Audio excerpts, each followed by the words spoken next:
साथियों ये से देखो, इसे स्क्रीन पर देखो, ये जो डेंट लगा हुआ है ना, ये कोई जानबूझकर जैसे किसी लड़के ने या किसी मतलब कि ऑब्जेक्ट से हिट कर दिया है, जिसकी वजह से ये ट्यूब लीक कर गई है, फट गई है। कौन सी ट्यूब? कंडेंसर की ट्यूब।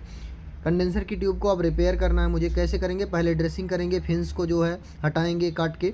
देखिए ये है, दिख रहा है जो ऑप्शन, इसको ये इसी को हमें ड्रेसिंग करना है। फिन कोट काट के निकालना। पहले फिन साइड से जो फिन है, फिन और पतली पतली एरिया है उसको काटेंगे। देखिए ड्रेसिंग करने के बाद इस तरह से वेल्डिंग करते हैं, वेल्डिंग करेंगे। ये देखिए कॉपर ब्रिजिंग राड को मोड़ के बिल्कुल पिन पॉइंट लोकेशन पर रखा गया है, जिससे जो है वो पॉइंट भर जाए जहाँ पर लीक हो रहा है। बस उसी को धीरे धीरे हीट करेंगे गैस की तरह से, ब्रिजिंग टार्च की तरह। और ये गैस जो ब्रिजिंग टार्च है, ब्रिजिंग टार्च की वजह से इसको धीरे धीरे हीट करके कम टेम्परेचर आएगा। टेम्परेचर के बाद जो है इसको मेल्ट कराएंगे। ये मेल्टिंग टेम्परेचर इसका मैं आपको बता दूंगा आपकी जानकारी के लिए, लगभग 700 से 800 डिग्री सेल्सियस मेल्टिंग टेम्परेचर होता है। किसका? आपका जो ब्रिजिंग ट्यूब का, ब्रिजिंग राड का है।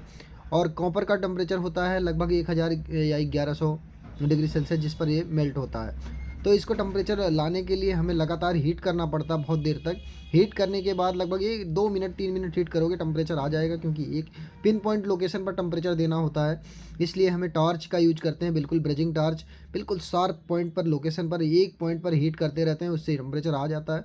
और फिर इसको रखते हैं और आसानी से मेल्ट हो जाता है। मेल्ट होने के बाद उसी पर उसको परमानेंट जो है उसको स्लग कर देते हैं, यानी पिघलाकर इधर उधर फैला देते हैं, जिससे अच्छे से पकड़ ले।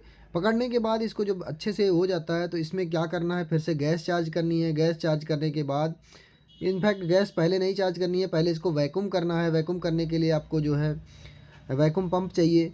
तो वैक्यूम पंप करने के बाद ये फिर से जो है आपको गैस चार्ज करनी है। गैस चार्ज करेंगे, गैस चार्ज करने के बाद फिर यूनिट ऑन करेंगे, नॉर्मल रन करेगा।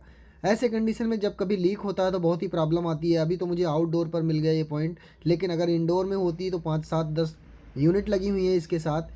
जो 10 यूनिट लगी हुई है उन सभी को एक एक बार चेक करना पड़ता, हर एक जगह से इंडोर की लाइनों को चेक करना पड़ता। और जगह जगह पर जहाँ भी ट्यूब गई हुई है, हर एक ट्यूब को, हर एक पॉइंट को देखना पड़ता। लीक डिटेक्ट करने का सबसे आसान तरीका है, जहाँ भी लीक होगा वहाँ से आयल निकला होगा। आयल क्योंकि साथ में उड़ता है, गैस के साथ निकलता है, तो ये एक सबसे आसान तरीका यही है कि आयल वहाँ पर फैला होगा, उस पाइप के चारों तरफ आयल फैला होगा। ये बड़ा आसान तरीका है लीक डिटेक्ट करने का।